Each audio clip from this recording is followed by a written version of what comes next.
विद्यार्थियों, हम बात कर रहे हैं आज जो आपका अर्धवार्षिक परीक्षा है, में आपका विषय है सूचना एवं प्रौद्योगिकी की अवधारणा कक्षा 9 की। तो इसके प्रश्नों की बात करेंगे और इसको देखेंगे हम, और इसको सॉल्यूशन को देखेंगे और समझेंगे कि कैसे इसके सॉल्यूशन करना है आप। चलिए पहले क्वेश्चन से स्टार्ट करते हैं। तो पहला प्रश्न पूछा गया आपसे, कंप्यूटर से जुड़े सभी भौतिक भाग जिन्हें देख सकते हैं व छू सकते हैं कहलाते हैं। तो जिन्हें हम देख सकते हैं आंखों से और जिन्हें छू सकते हैं, केवल देखने से नहीं बात बनेगी, छू भी सकते हैं, तो वो जो है हार्डवेयर कहलाते हैं। तो यहाँ पे ब ऑप्शन आपका सही हो जाता है।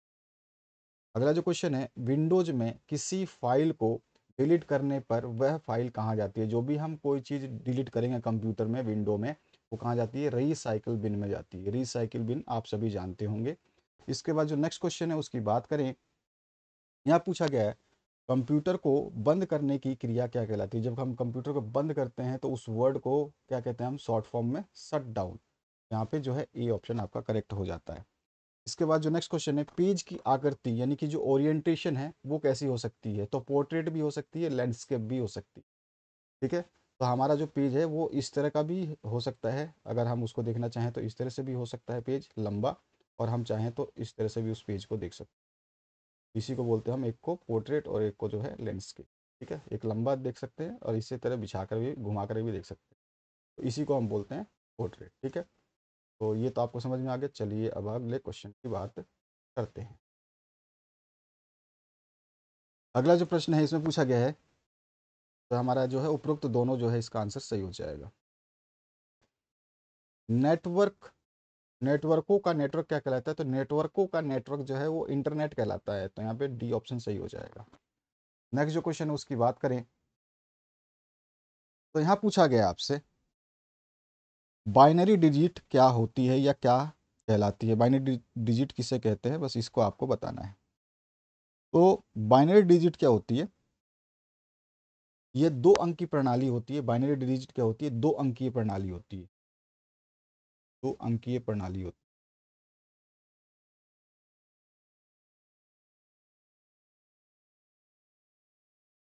पहली बात तो आपको ये समझना, दो अंकीय प्रणाली होती है ये, दो अंकीय प्रणाली होती है।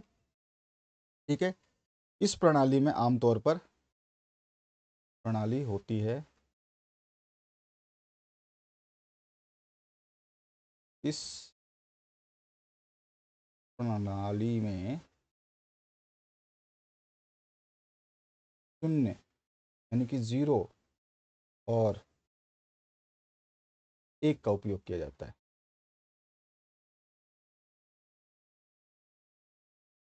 उपयोग किया जाता है।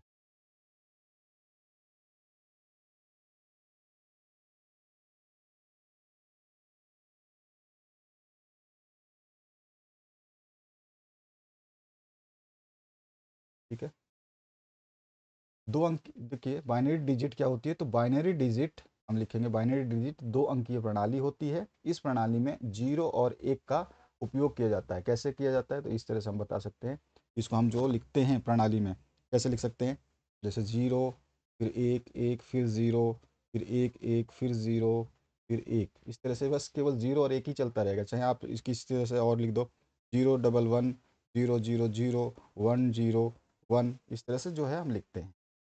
तो ये माइनर डिजिट में इस तरह से चलता है। बस एग्जाम्पल में आप इस तरह से कोई भी लिख सकते हो। स्टार्टिंग भी आप वन से भी कर सकते हो, लेकिन वन से ना करके आप जीरो से ही करें, क्योंकि पहला हमारा अक्षर जो है जीरो ही लेते हैं। हमेशा जीरो ले लो, उसके बाद में आप कई बार वन वन वन करके फिर जीरो वन, तरह से जीरो कर सकते हो।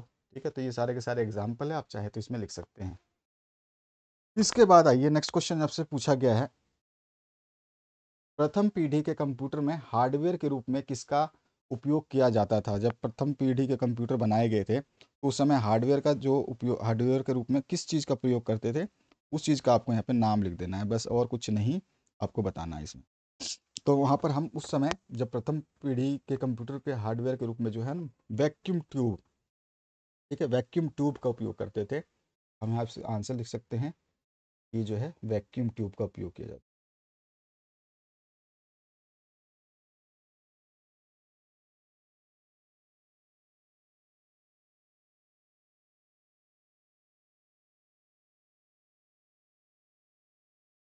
ठीक है, वैक्यूम ट्यूब का उपयोग किया जाता था।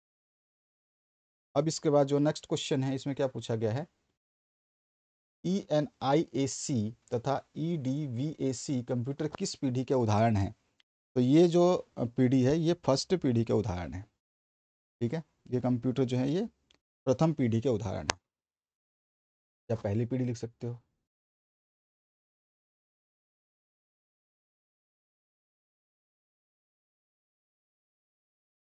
नेक्स्ट जो है, विश्व का प्रथम माइक्रो प्रोसेसर कौन सा है? तो हमारा आंसर सभी को पता है, इंटेल।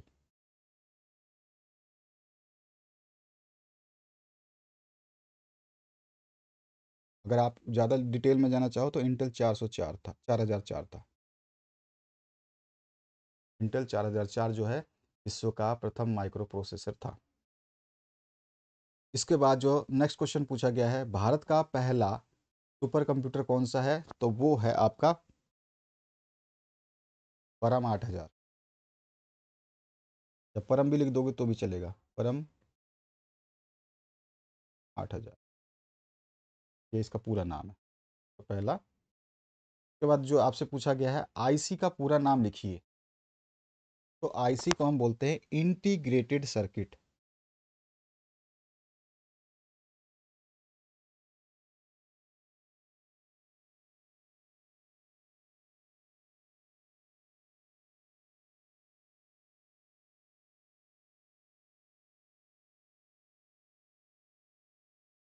Integrated circuit. के बाद जो नेक्स्ट क्वेश्चन है, इसमें क्या पूछा गया आपसे, स्पीडोमीटर, घड़ियां, विद्युत मीटर, थर्मामीटर आदि किस कंप्यूटर के उदाहरण हैं? हम लिख देंगे ये जो उदाहरण है ये एनालॉग कंप्यूटर के।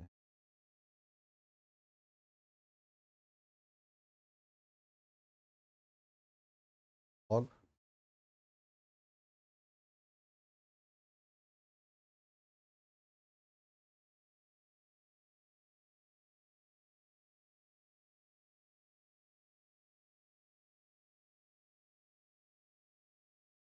अगला जो है, कीबोर्ड में कुल कितनी फंक्शन कीज़ होती हैं?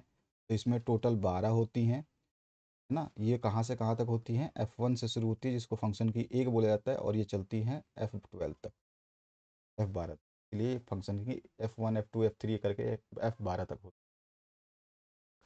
अब इससे आगे जो आपसे पूछा गया है वो पूछा गया है बहुत साधारण सा प्रश्न, जिसको आपको सभी को आंसर पता होना चाहिए, क्योंकि छोटी कक्षाओं में आपने ज़रूर पढ़ा होगा रैम और रोम के बारे में। तो इसमें पूछा गया आपसे, रैम का पूरा नाम क्या होता है?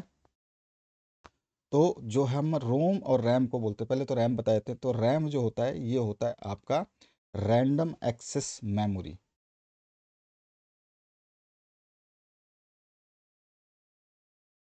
रैंडम एक्सेस,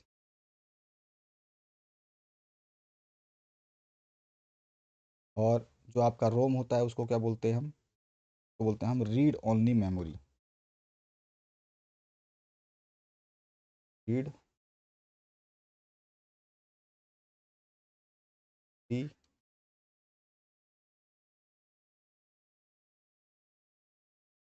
उसके बाद जो है डब्ल्यू डब्ल्यू का आविष्कार किसने किया? तो हमारा आंसर हो जाएगा, इसका आविष्कार किया था टिम बर्नर्स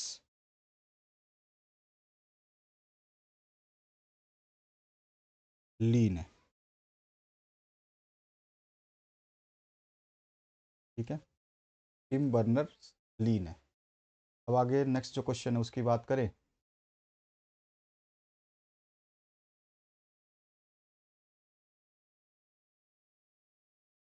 मैं आपसे क्या पूछा गया, कोई 6 इनपुट डिवाइसों के नाम लिखिए तथा प्रत्येक का एक लाइन में वर्णन कीजिए। अब 6 कोई भी इनपुट डिवाइस जो आपको याद हो उसका नाम लिख देना है, और उसका क्या हो काम है बस उसको लिख देना है। तो मैं वैसे ही बता देता हूँ आपको, जैसे कि कीबोर्ड हो जाता है आपका एक, कीबोर्ड हो गया, ये इनपुट डिवाइस है। कंप्यूटर का माउस है, ये इनपुट डिवाइस है, जैसे आपको मैं दिखा रहा हूँ ये इनपुट डिवाइस है। मैं स्कैनर जो होता है वो इनपुट डिवाइस होता है। कैमरा जो आपके सामने होता है वो भी इनपुट, क्योंकि हम बाहर बैठे हैं, उसको कंप्यूटर के अंदर दिखा रहा है। जॉयस्टिक जो होता है, ठीक है। उसके अलावा आपका माइक्रोफोन जो है ये भी जो है आपका इनपुट डिवाइस है। और बोल सकते हैं हम, जो बारकोड स्कैनर जब आप मॉल वगैरह में देखते होंगे तो वो भी आपका इनपुट डिवाइस है। तो इस तरह से इनपुट डिवाइस बहुत सारे हैं, आपको इसमें से 6 के नाम बताने थे। अगला जो क्वेश्चन है इसकी बात करते हैं, माइक्रो कंप्यूटर किसे कहते हैं तथा इसके कोई 4 उदाहरण लिखिए। देखिए, माइक्रो कंप्यूटर जो होता है ये इलेक्ट्रॉनिक उपकरण होता है जिसमें माइक्रो प्रोसेसर का उपयोग किया जाता है। ठीक है, इसके जो प्रोसेसर है वो केंद्रीय रूप में काम करता है। ठीक है, दोबारा बता देता हूँ, ये एक इलेक्ट्रॉनिक उपकरण है जिसमें जो है माइक्रो प्रोसेसर का प्रयोग किया जाता है, और जो माइक्रो प्रोसेसर है ये केंद्रीय प्रोसेसर के रूप में काम करता है। इसके कोई 4 उदाहरण की बात करें तो आपका डेस्कटॉप कंप्यूटर है, जो बड़ा वाला कंप्यूटर आप लैब वगैरह में स्कूल में देखते हैं, या फिर घर पे जो बड़े कंप्यूटर होते थे। उसके बाद जो है लैपटॉप आया, लैपटॉप भी आपका माइक्रो कंप्यूटर का उदाहरण है। टैबलेट जो है वो भी आपके माइक्रो कंप्यूटर का उदाहरण है।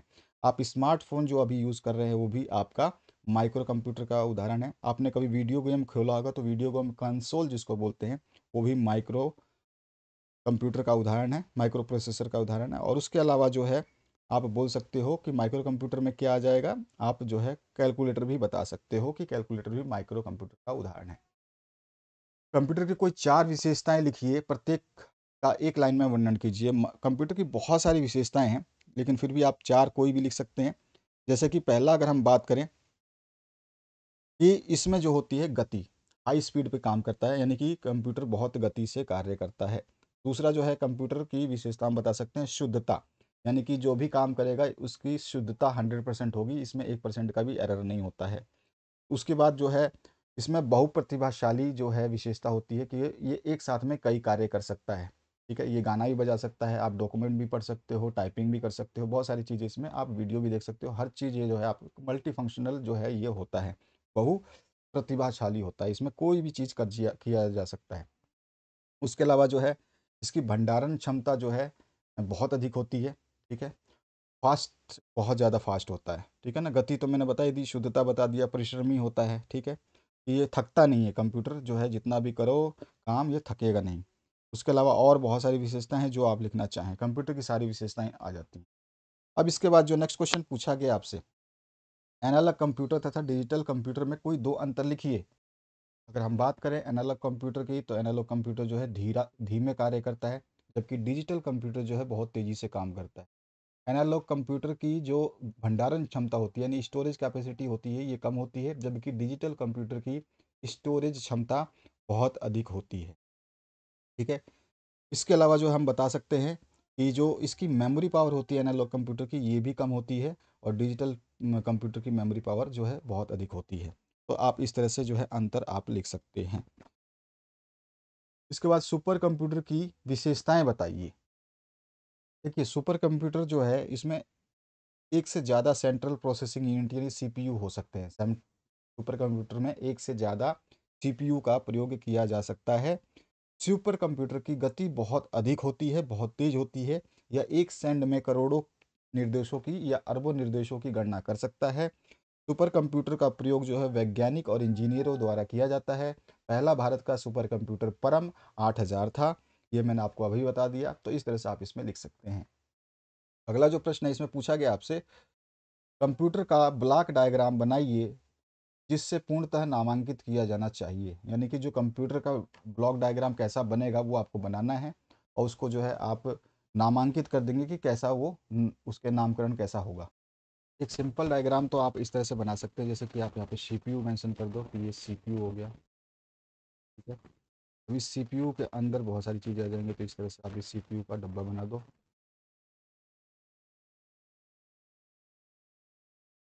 सीपीयू को तो अब सीपीयू के नीचे जो है कंट्रोल यूनिट लिख दो।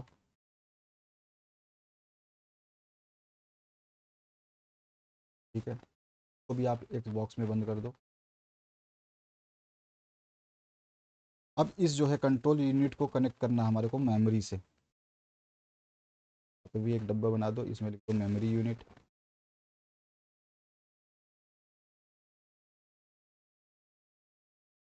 अब जो है मेमोरी यूनिट का एक तरफ का छोर जाएगा कंट्रोल यूनिट की तरफ, इस तरह से तीर से दिखा दोगे, और दूसरा छोर निकलेगा इस तरफ, इसमें तीर से इधर आ जाए। इसके बीच में क्या हो जाएगा, इसमें हो जाएगा अर्थमेटिक एंड लॉजिक यूनिट।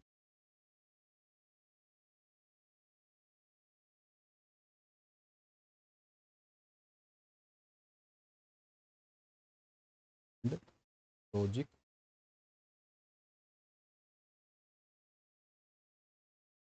ठीक है, इसको भी आप बॉक्स में बंद कर देना।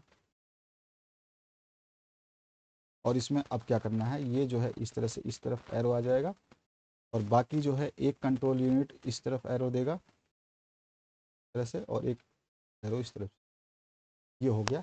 और एक तरफ इनपुट और आउटपुट, ऐसा हम करते हैं। अगर इनपुट,